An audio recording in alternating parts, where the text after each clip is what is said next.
परमपूज्य डॉक्टर बाबासाहेब आंबेडकर यांच्या महापरिनिर्वाण दिनानिमित्त त्यांना विनम्र अभिवादन करण्यासाठी चैत्यभूमी दादरकडे रिक्षाने जाणाऱ्या भीम अनुयायांना पोलिसांनी रोखले। भीम अनुयायांनी रस्ता रोखला, पुढे काय झाले पहाच।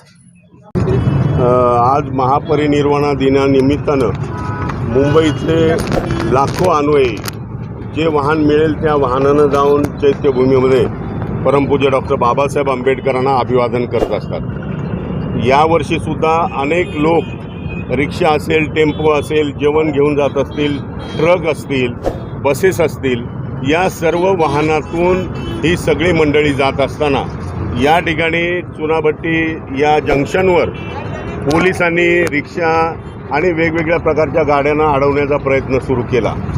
जवळजवळ 1 तास झालं, 1.5 तास झालं, कार्यकर्त्यांचे फोन येऊ लागले। मी स्वतः चैत्यभूमीला असल्यामुळे मला तिकडून यायला थोडासा उशीर झाला, परंतु त्यावेळेस ट्रॅफिक प्रचंड वाढली आणि जवळजवळ घाटकोपरपर्यंत ही ट्रॅफिक गेली। या ठिकाणी कार्यकर्त्यांनी भीमा अनुयायांनी रस्ता रोखण्याचा प्रयत्न केला आणि पोलिसांनीसुद्धा त्याच्यावर लाठीचार्ज करण्याचा प्रयत्न केला। सालाबादप्रमाणे म्हणजे प्रत्येक वर्षी भीमा अनुयायी 5 डिसेंबर 6 डिसेंबरला जी वाहनं मिळतील त्या वाहनातनं चैत्यभूमीला ते जात असतात। याच वर्षी पोलिसांनी अशा पद्धतीनं काय करण्याचा प्रयत्न केला की ज्यामुळं या ठिकाणी लोकांना रस्ता रोको करण्याचा प्रयत्न झालेला।